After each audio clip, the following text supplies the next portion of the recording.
기도함으로 새벽 기도 시작하겠습니다. 항상 우리의 기도를 들으시며 우리와 함께 하시며 우리에게 넘치는 사랑을 부어주시는 하나님, 오늘도 하나님의 사랑을 의지하며 우리에게 응답하실 것을 기대하며 아버지 앞에 나왔습니다. 아버지의 얼굴을 구하며 기도하는 이 시간, 가장 행복한 시간 되게 하시고 우리의 모든 근심과 걱정이 아버지 안에서 해결되는 은혜와 능력의 시간 되도록 역사하여 주시옵소서. 그래서 정말 기도하는 일이 하나님을 만나는 일이고, 기도할 때 우리에게 응답하신 하나님으로 인하여 찬양하며 우리가 돌아갈 수 있도록 주님 함께하여 주시옵소서. 여러 가지 많은 근심과 걱정을 가지고 나왔다 할지라도 아버지 안에서 모든 것이 해결되게 하시며 주님의 능력이 얼마나 강한지 증거하는 증거가 될 수 있도록 우리와 함께하여 주시옵소서. 코로나 바이러스가 다시 확산되며 여러 가지 지표가 좋지 않으며 경제가 나빠진다고 말하지만 하나님 아버지, 우리나라 지켜주셔서 전 세계와 달리 우리나라는 안정되게 하시니 감사합니다. 하나님, 물론 여러 가지 어려움이 있으나 전 세계와 함께 곧 회복할 수 있도록 모든 것을 함께하여 주시고, 하나님, 이 코로나 바이러스에서 어려움을 겪은 모든 사람들 가운데 회복을 허락하여 주시옵소서. 또 안정되게 다시 학교와 또 여러 가지 직장과 모든 것들이 다 정상으로 돌아갈 수 있도록 도와주시옵소서. 하나님, 우리 교회 기억하여 주시고 저희가 이런 상황 속에서도 여전히 해야 될 일이 있습니다. 주님, 그 사명 잘 감당하게 도와주시며 또 이번 주에 저희 임직자를 선출하려고 하오니 아버지, 모든 과정 가운데 개입하여 주시고 정말 우리 교회에 필요한 일꾼을 세워주시며 정말 교회가 그 일꾼들과 함께 힘있게 뻗어나갈 수 있도록 역사하여 주시옵소서. 주께서 함께 하시기를 원하오며 예수님의 이름으로 기도드립니다. 아멘. 네. 오늘 우리에게 주신 하나님 말씀은 시편 13편입니다. 하나님의 말씀을 한 절씩 교독하시고 마지막 절은 같이 읽겠습니다. 시편 13편입니다. 여호와여, 어느 때까지니까 나를 영원히 잊으시나이까? 주의 얼굴을 나에게서 어느 때까지 숨기시겠나이까?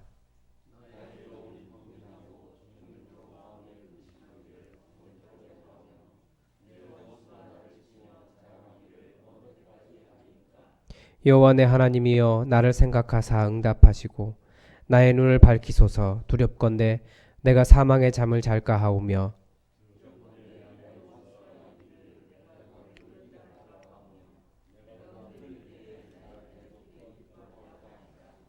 나는 오직 주의 사랑을 의지하였사오니 나의 마음은 주의 구원을 기뻐하리이다.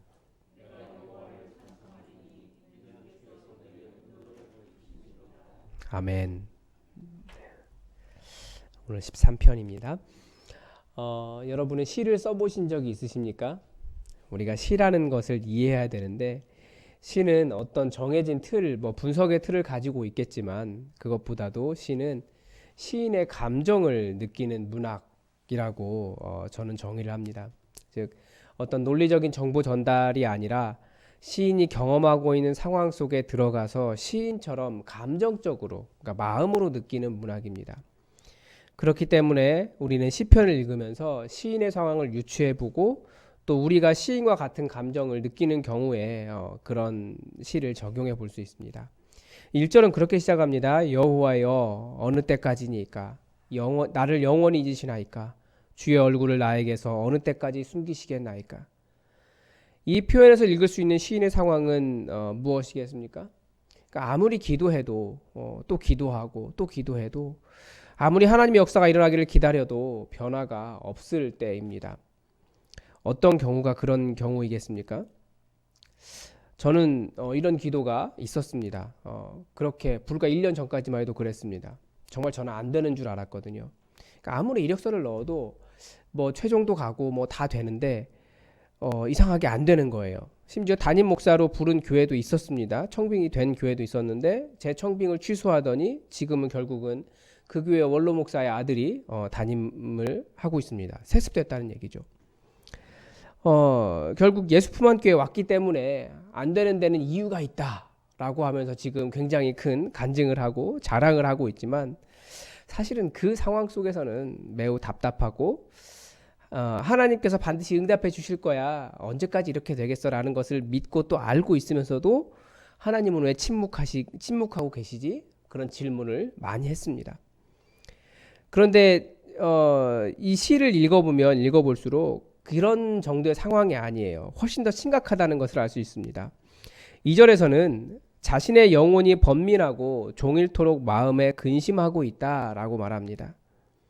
혹시 이런 스트레스를 받아본 적 있으십니까? 하루 종일 영혼이 눌릴 만큼 하루 종일 그 일에서 벗어날 수 없을 만큼 마음에 근심해 보신 적 있으십니까? 아마 이런 상태라면 사업이 다 망하거나 정말 인생에 어떤 소망이 있는가 뭐 그런 고민이 될 만큼 정말 그 어느 날 갑자기 심장병을 얻을 만큼 그 정도의 큰 어려움이었던 것 같습니다. 아마 정신을 조금만 놓아버리면 생명을 포기할 정도의 스트레스가 바로 이 시인의 상황이었다는 것을 알 수 있습니다. 그래서 3절은 이런 상태를 견뎌내고 있는 시인의 마음의 상태를 나타냅니다. 여호와 내 하나님이여 나를 생각하사 응답하시고 나의 눈을 밝히소서. 두렵건대 내가 사망의 잠을 잘까 하오며. 아마 오늘 여러분이 외우고 다니실 기도가 있다면 바로 이 구절이 될 겁니다. 3절을 다시 번역을 하면 여호와 내 하나님이여 나를 보소서. 내게 응답하소서. 내가 사망의 잠을 자지 않도록 나의 눈을 밝히소서.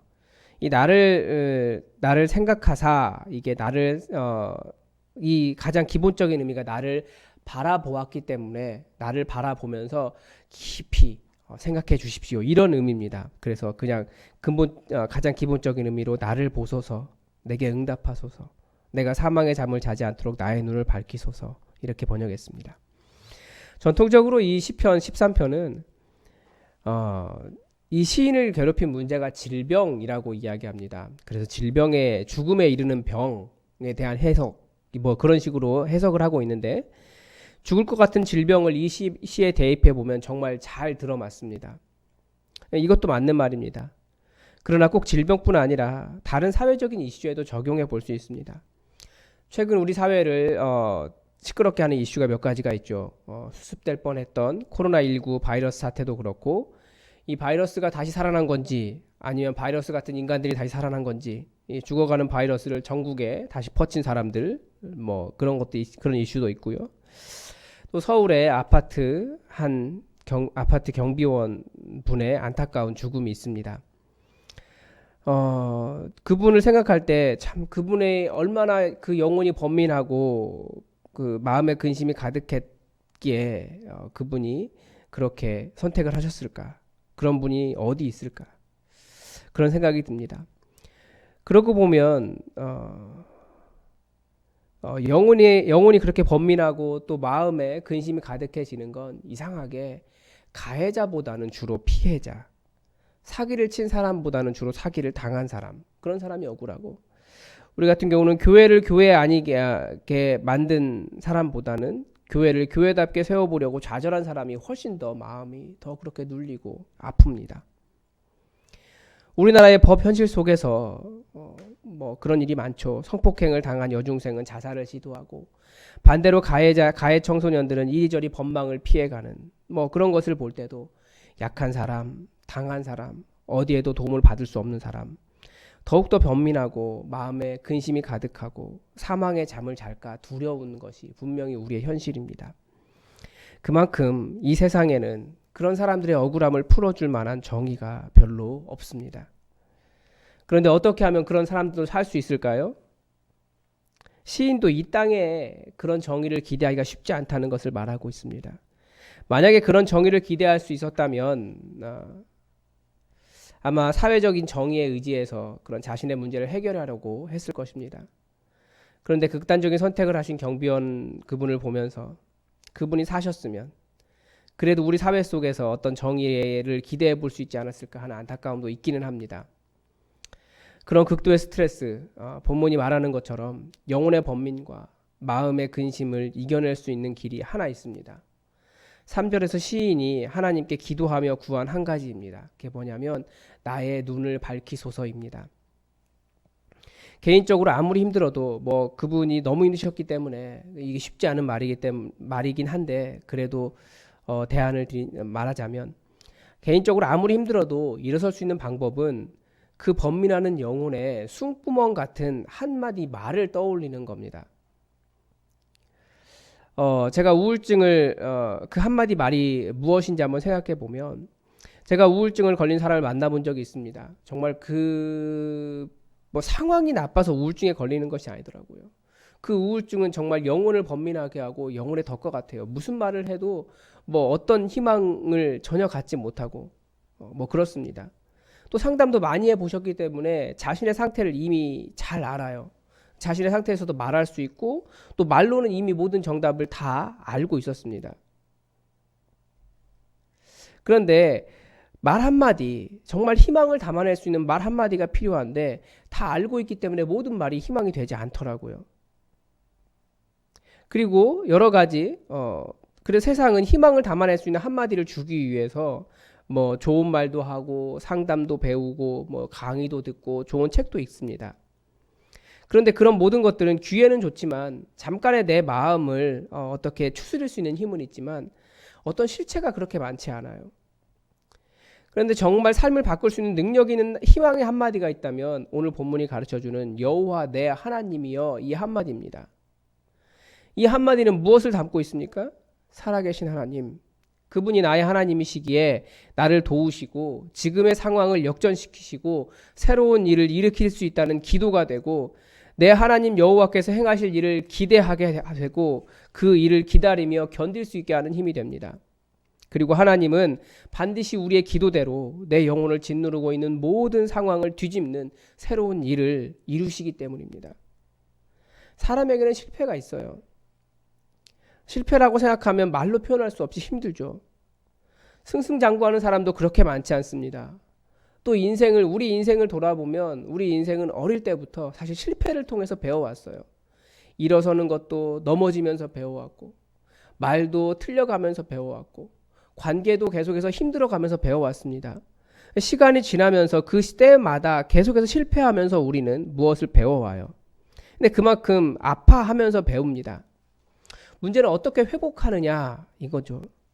사람들은 회복하기 위해서 여러 가지 방법을 사용합니다. 그러나 대부분의 방법은 그저 무너지지 않기 위해 붙잡고 있는 긍정적인 마음에 해당할 뿐입니다. 허상일 경우가 많아요. 그러나 오히려 허상 같은 여호와 하나님을 부르짖는 것이 실제입니다. 하나님의 역사를 기대할 수 있습니다. 시의 표제가 실제 다윗이 썼다는 의미가 아니라고 말씀을 드렸습니다. 다윗의 상황에 맞춰서 한번 읽어봐라 라고 이야기한다고 하는데, 이 시도 정말 다윗의 마음으로 읽으면 도움이 됩니다. 20편 13편이 정확하게 그렇습니다. 사무엘 선지자가 다윗을 왕으로 다음 왕으로 세우겠다고 다윗의 집에 찾아갔을 때 아버지가 내놓지 않을 정도로 왕이 될 만한 사람으로 보이지 않는 그런 작고 어린 소년이 다윗이었습니다. 그러나 하나님은 그 아이를 이스라엘의 왕으로 세우셨습니다.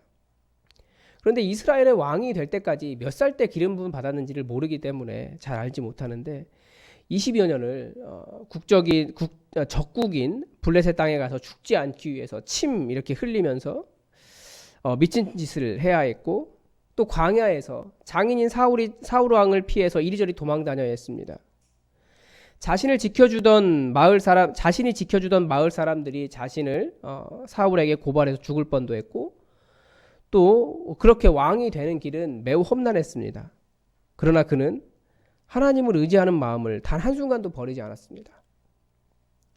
비록 수십 년이 흘러서 왕이 되었지만 하나님은 이스라엘 역사에서 가장 위대한 왕이 되게 하셨습니다. 이것이 하나님을 의지하는 사람, 하나님의 말씀을 매일매일 웅얼거리며 하나님의 도우심을 구하는 사람의 미래입니다. 왕은 한 사람이기 때문에 모두가 대통령 된다는 그런 의미는 아닙니다. 그러나 하나님은 분명히 지금의 실패가 아니라 그 모든 상황을 뒤집어지게 하고 새롭게 하시고 내가 꿈꾸던 일들을 이루시는 실제를 만들어 주신다는 겁니다. 저도 말씀을 붙잡고 사는 이유가 있습니다.